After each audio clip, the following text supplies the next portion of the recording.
If you've ever wondered what it's like to do ayahuasca, I'm here to share my own experience and remind you that everyone's experience is completely unique. I'm Juli Bauer Roth, and I am the fitness, food, and lifestyle blogger behind PaleoMG. Welcome to my channel. I'm here to share my wellness, food, and fitness tips to help you live your best damn life while you explore the unknown. Today we're going to be talking about ayahuasca. Hawaiian ayahuasca, because there's South American and there's Hawaiian. There's probably more, but I don't know about them because this is a very new topic to me and I only know a little bit, but I'm going to share my experience. So my first introduction to ayahuasca was when Chelsea Handler tried it, and I kept hearing from people that she shit herself and she threw up, and I was like, I will never try that, because who wants to do any sort of hallucinogen drug and shit themselves or puke? That's just not my vibe, especially around other people. But as I began expanding on my own spiritual experiences and talking to spiritual guides and leaders and just doing my own research and talking to many friends that had tried it, I became more interested in it. And I'm honestly surprised because there are so many different stories out there. I mean, you can find stories where people went to incredibly dark places. You can hear from people who were able to get off their antidepressants, people who were able to cure their illnesses, people who had amazing experiences. And so I was honestly surprised I wanted to try it because it can go in all kinds of different directions. But the deeper I got into my own meditation and the more I talked to my own spiritual leaders or spiritual guides, the more ayahuasca began to come up over and over and over. And they say that the plant medicine, if you want to call it that, if you want to call it a drug, whatever you want to call it, they say that it starts to talk to you. And the more I meditated, the more I dreamt about it, the more it came up in conversations of people trying it, the more I said, I want to give this a try. And since we were trying to get pregnant, I really hoped to do it before I got pregnant, if possible. So when a friend reached out to me and told me that there was a ceremony coming up, I jumped on it. My husband wanted to do it as well. He was completely on board. And so we packed up and we headed to another state to try it out. So just for reference, we were trying to get pregnant, and we got pregnant this past year in October, and we got invited to this ceremony in September. So it was very divine timing, if you will. So leading up to the experience, the shaman will tell you what you need to do. And every shaman's going to be so incredibly different. So we were told to keep a very strict diet 2 weeks leading up to our ceremony. So that meant cutting out any processed foods, cutting out salt, alcohol, any recreational drugs that you're messing around with. And then you want your diet to be really clean. So you want lean cuts of meat. They often say to go vegetarian, but since I'm not vegetarian, I just cut out the fattier sources of meat like processed meat or red meat. And I stuck to mostly chicken and fish. And then other than that, I was pretty much eating rice and steamed vegetables. I kept my diet incredibly clean, incredibly simple. It was super boring, but it's only 2 weeks leading up to the ceremony and then throughout the ceremony. But the most important thing is the cleaner that you can live your lifestyle leading up to the ceremony, the more the plant medicine is going to be able to work in your body and the more you're going to experience from it. So for us, the ceremony was not in Colorado. So we decided we were going to book a flight, stay in a hotel room the night before the ceremony, and then we could go to the grocery store and then we could get any supplies that we wanted to get. So they tell you to bring lots of things that are comfortable. And this is going to range for everybody. And it's something I wish I would have known a little bit more of. But we just bought sleeping bags at a secondhand store, and we bought a couple pillows, and then they tell you to bring your own get well bucket, puke bucket. And so we grabbed a bucket. Since it was around Halloween, it was one of those buckets you fill with candy for trick-or-treating. So we grabbed those for ourselves with sleeping bags. And then we went to the store and we brought things that were really simple, like the microwavable rice, the microwavable veggies, and we kept things really simple. That was about it. So when we got to our ceremony space, it was at a woman's house who was participating in the ceremony, and she was hosting. And so it was just in her living room, and her living room is all hardwood floors. We're like, crap, this is not going to be as comfortable as we thought, because then everyone we were with, of the 19 people who were participating, everyone had these thick pads that they were laying on or sleeping on, a ton of pillows, a ton of comforters, blankets, because most people had driven in, but we had obviously flown in. So luckily, the woman who owned the house, she let us borrow the pads that went on her outdoor furniture, and so we could create our own beds with our sleeping bags on top.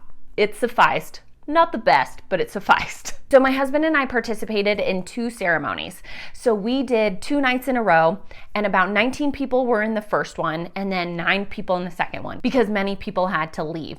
Whenever you see ayahuasca ceremonies, oftentimes they have 2-week-long trips, maybe it's a week long, depending on where you're going. It's going to be multiple days in a row. And from my experience, I think multiple days in a row is a really good plan, especially if you've never done it before, because it gets into your system and then it can work even faster and stronger the second night. So the ceremony started at sundown around 8 p.m. And in this incredible beautiful house, we all had our sleeping bags. We were all sitting there. Tons of people kind of have their ceremony routine. So they have their crystals. They're doing all kinds of meditation and prayer. And the shaman is at the front. He had his musical instruments set up, and then he had his helpers that were there with him. The first night, the shaman had a helper, and then 2 other women who kind of sang along with him. And then the second night, he just had that one helper with him, just because the group was much smaller. So the space is completely dark. When you're doing ayahuasca, it's going to be at night, it's going to be through the night, and it's going to be completely dark, because you are just closing your eyes and experiencing whatever you're experiencing. So the shaman would have us come up one at a time in a clockwise format, and I was 18th out of 19th, and so I watched every single person go up by candlelight. He looks at you, you have a little cup, and he fills his own cup with Hawaiian ayahuasca, which he brought from Hawaii. He pours it into his cup based on your energy and if you've ever done it before and if he's seen you before, that sort of thing. He pours it in there, you take a shot, drink it down, and then you go sit back down. And then you can sit there, you can stand and dance, you can close your eyes and just rest. I just laid back down, closed my eyes, and experienced it. So our shaman sings, he plays music, he is beatboxing, he's rapping, he's doing all kinds of cool things with all kinds of different instruments. So you pretty much just lay there and experience whatever your brain takes you to. After my first cup, I really didn't feel much. And then I went for my second cup. After I laid back down, I started experiencing something. And for me, it was kind of like, wait, am I just making this up in my head? But why would I make this up in my head? You're just kind of in your head if you've never done it before. You're trying to just figure out what is going on, and you've only heard other people's stories. So I laid there and I had this toy from my childhood that came up really close to my face and then backed down, then close to my face and backed out. And it was clear as day. Don't know why. I still don't know why this thing from my childhood popped out, but it did the entire time.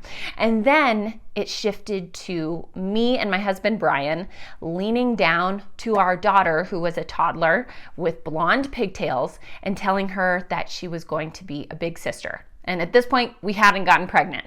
So I still picture our daughter as this little blonde girl, and then maybe we'll be actually having a second child in the future, which if you've ever followed me, you know that is crazy, because I never thought I would have children in the first place. I never thought it was part of my plan. And now here I am, pregnant, and even talking about a second child. But it was that big moment there that I thought, oh wow, I think we will get pregnant someday. That was a huge pivotal moment for me. Even though I was like, I don't know if we'll get pregnant. We had tried for a long time and nothing had happened. That was a moment that told me maybe this is a part of my future that's somewhere in the close present. Then after I had my third cup, things went dark. And this was the not fun realm that I went to. So in this little realm experience, I felt extreme anxiety and almost like I was having a panic attack. My hands and feet felt extremely hot. I felt really uncomfortable. I kept seeing dark things. So I would first experience a spider crawling, and it would almost be shadows where you'd see little legs coming right in front of my eyes as my eyes are closed.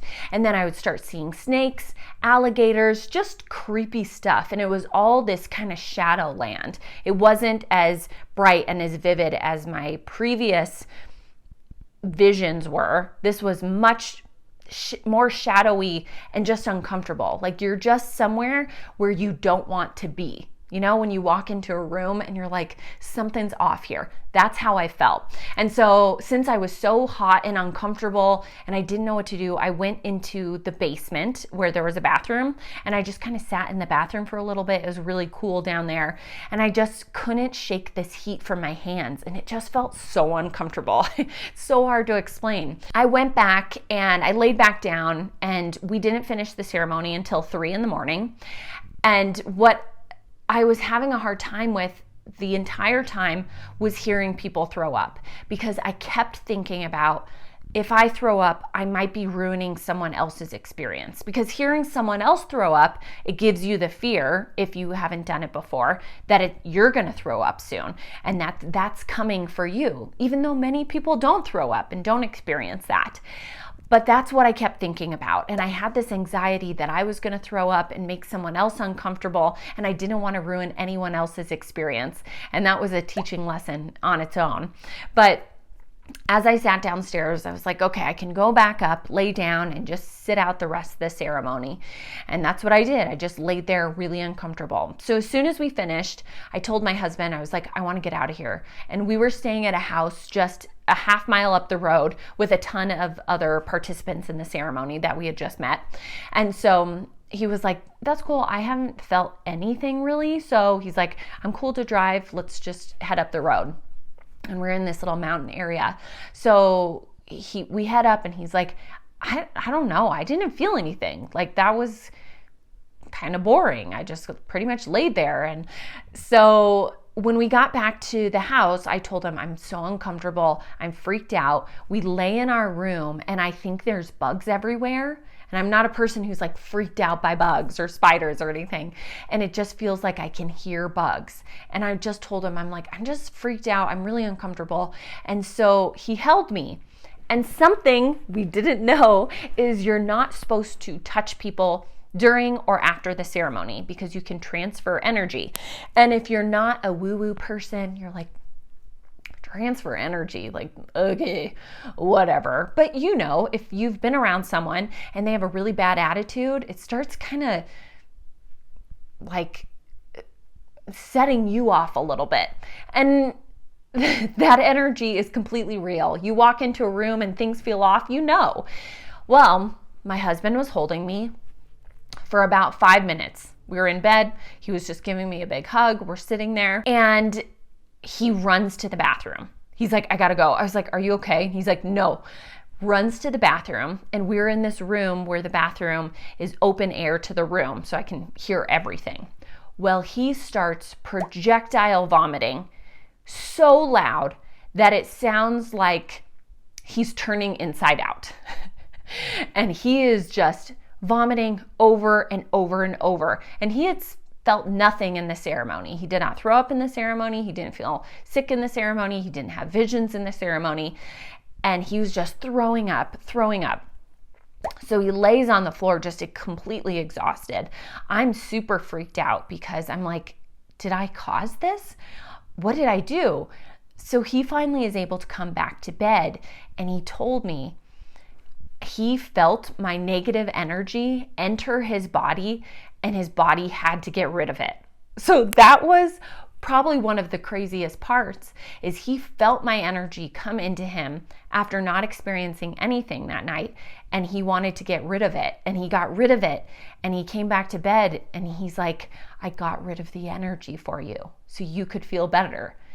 And I just wanted to tell him, like, I don't feel better.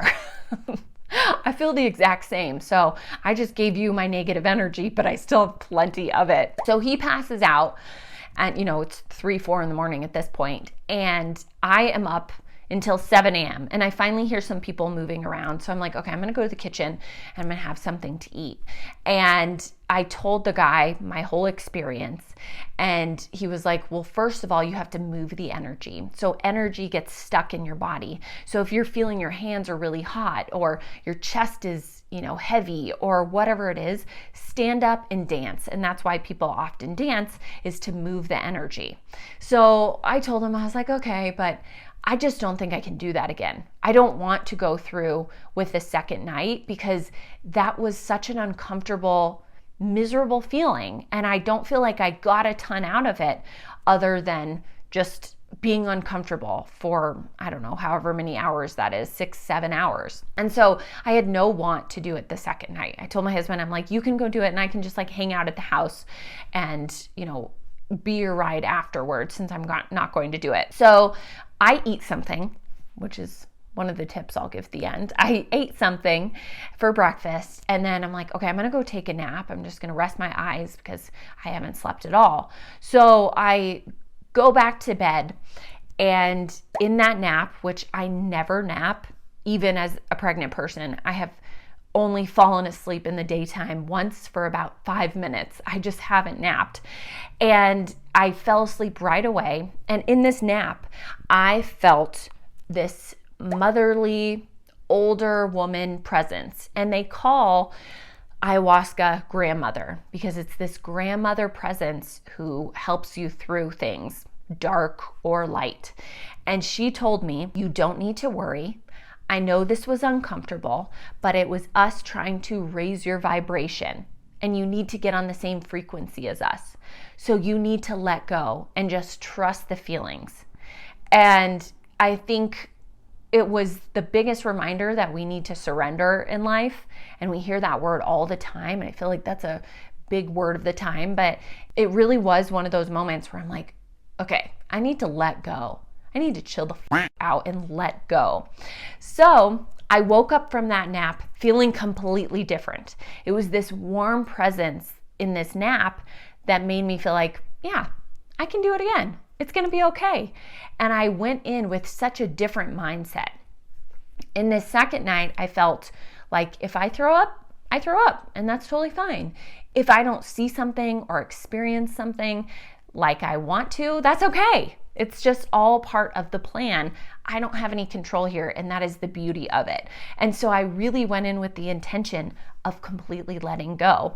So the second night, there were only about 9 people. So going around the circle to get your cup was much, much quicker, a much faster experience.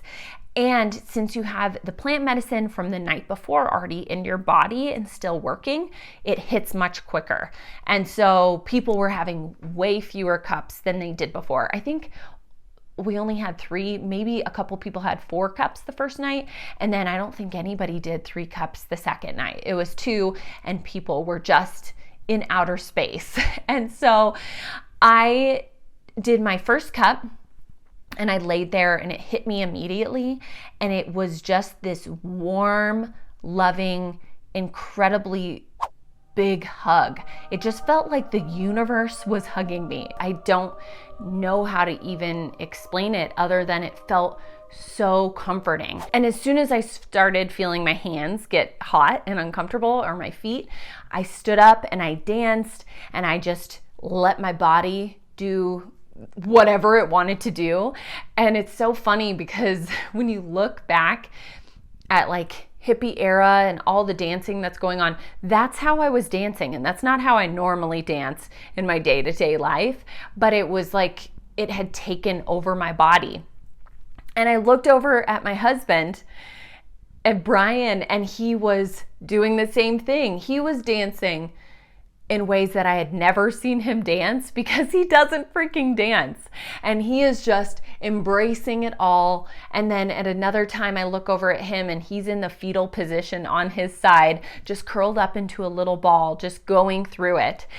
And so when second cup came up, I was sitting up ready to go get a second cup. And right at that moment, a guy 2 before me started throwing up so loud. And so to help him through that, our shaman started playing music.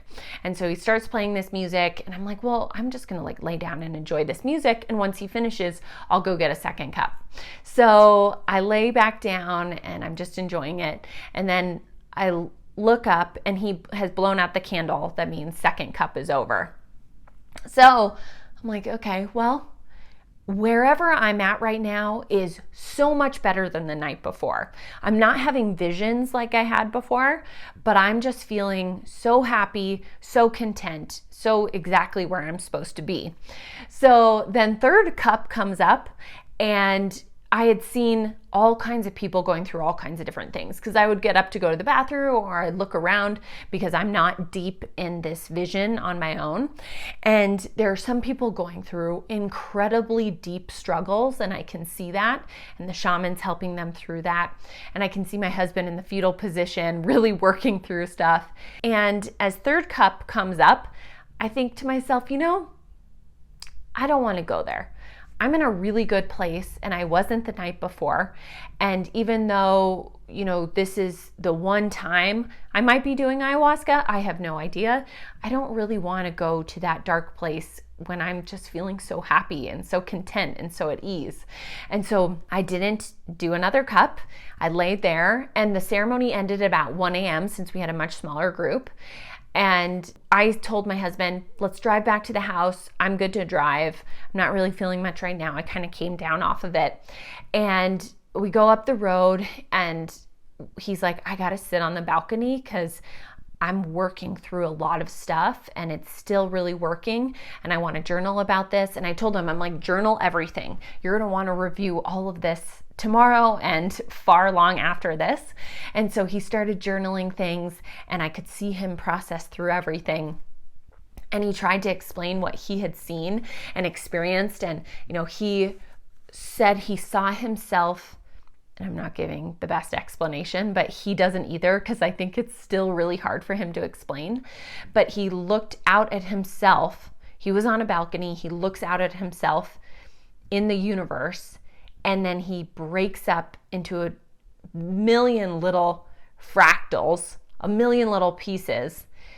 And then grandmother would grab him, bring him into a lesson. He would see this lesson, experience this lesson, shoot him back out, and then continue to do that over and over. So he was going through all these life lessons that he had gone through in his own life and then would be shot back out. Very interesting. But after every ceremony, you come back to your group and you really regroup and talk through things. And so you can hear from the shaman and his advice. And so the next day we told our shaman, because you're not supposed to touch, and he says to not participate in sexual activity for, I think, 2 weeks afterwards. And, our goal was to get pregnant. And that week I was ovulating. And so we had told him we were trying to get pregnant. And he told us, if you continue to struggle, you could always come to Hawaii. We have a really great plant medicine that has been great for people trying to get pregnant. So I was like, I would definitely consider that because I'll never deny a trip to Hawaii. But then right at that moment, he was like, oh, look at that. And there are these wild turkeys running by. And he's like, turkeys are a sign of fertility. And he gave us a couple turkey feathers that we've kept in our room right on our side table. And so after that, we all regrouped and I told him, in the moment after the ceremony, I was feeling disappointment because these people were going through really in-depth, deep work. And I hadn't really experienced that. I had experienced this anxiety and pain and frustration. And then the next night, it was this comfort, but it was this short-lived, not deep, not crazy experiences like other people had had. And so I felt like I almost let myself down by not doing more. But then that was the lesson in itself, was not only to learn to let go and just be comfortable with what is happening, but to be reminded that everything kind of plans out how it's supposed to. And that's the exact experience I was supposed to have and what I could handle in that moment. And so instead of feeling disappointment, I felt comfort in experiencing something that was outside of my comfort zone and really learning to embrace it. So the whole reason I brought up the sexual activity is because we stayed an extra night in that city because we didn't want to get on a plane right away. A lot of people were driving, and so they just drove home, but we didn't want to get on a plane. We didn't want to be around all those people's energies when your energy system is just so open. And so we decided to stay a night at a hotel and just get some room service and just stay the night. And when we made love, had sex, whatever you want to call it, when we were making love, and this is such a personal thing to share, but it was so incredibly deep that we had never gone to that depth of comfort with each other. We felt like our souls were connected. And I would look into his eyes and I felt like my soul was looking at his soul. And that was just not something I had experienced with him before. And I feel like it brought us closer than ever by experiencing that together. And I'm so glad I didn't experience it without him, because that's what my plan was to do if he didn't want to do it. And I'm so glad we went through that together and could share what we experienced and understand what we had experienced, but then connect on such a deep level. And when I looked at him, I felt like I knew a whole new part of him. It was really beautiful experience. So now I am currently pregnant, so I have no ayahuasca journeys in my current future, but I hope to do it again for sure. And Brian wants to do it as well. He really loved his experience and he wants to go even deeper. So if something comes up and it fits right into his schedule, he definitely will do it without me. And then hopefully we can do it again in the future. So next time I do ayahuasca, I definitely have some things that I'll do a little bit differently. So number one, I want to go in with a set intention. And it's kind of confusing because you want to go in with an intention, but no expectations. And so that's a hard thing to set for yourself. At least I struggled. And many of my friends said to do this, and I didn't know really how to do that. But I think it's important to really work through, whether that's through meditation, through journaling, work through that intention and come in with that intention set, have that written down, and so you can concentrate on it before, and then let go of any expectations. It's so easy to watch people's YouTube videos like this one about ayahuasca journeys and then expect yours to be similar, whether it's very mild or really crazy. But if you set your expectations to very little or to none, you can really have your own experience that is so incredibly special. So set an intention, but let go of expectations. Now, the other thing I recommend, and we'll do next time, is don't be afraid to move the energy. Get up and get f***ing weird. If you could have seen some of the dancing going on in this house, it was hilarious. Don't be afraid to do that. Don't let your ego get in the way. Don't be intimidated. Just be free and let your body do the movement that it needs to do to move that energy so you can really get the full experience. And one of my biggest recommendations, and something I'll have to remind myself, is don't be afraid to throw up. It's all part of the experience. For some, not for others, but don't fear the throwing up. I never threw up myself. I didn't experience that. I didn't even experience any discomfort in my stomach, nothing. But don't let that cloud your experience, because it's just part of it. We've all thrown up. We've all gone through it. You throw up and then you're done, and then you have a completely different experience after that. So just know that it could happen. It might not, but don't let it cloud your experience. That's what I wish I would have gone in really understanding, is it's not a big deal. It's just not. And since before your ceremony, you fast, you stop eating about 1 or 2, and your ceremony might start around 8.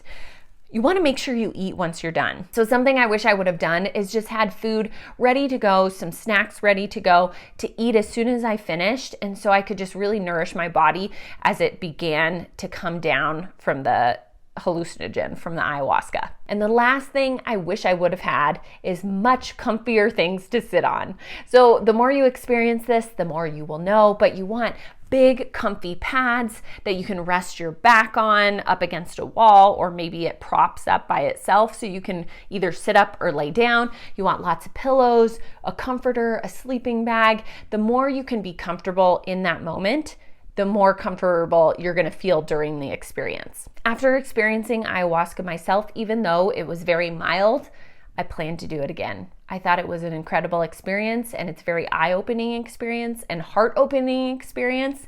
And it teaches you that there's so much outside of ourselves that we just really don't know about. And I think that is a really cool life-opening experience. And so I would definitely recommend it to someone who's interested, to someone who's open, and to someone who feels that they're mentally stable and in a good place in their life. I hope my own experience was just fun to listen to. I know I've really enjoyed my friends' own experiences and when they've been comfortable enough to share them with me. So hopefully me sharing that with you opens you up to, I don't know, something that you never would have considered or never even knew about. If you have any questions, please comment below. I would love to hear from you. If you want to share your own experience in the comment section, that would be amazing. And if you enjoyed this video, give it a little like. I would appreciate that so much. And don't forget to subscribe for more videos to come, all kinds of things. We won't be talking about just ayahuasca since I just have one experience. We got all kinds of things from food, fitness, to books, to I don't know, anything I'm interested in that moment. Next, I'm sharing a few videos you might be interested in, so hold off for those. I'm Juli Bauer Roth. Thank you so much for watching, and I can't wait to share more with you in the future.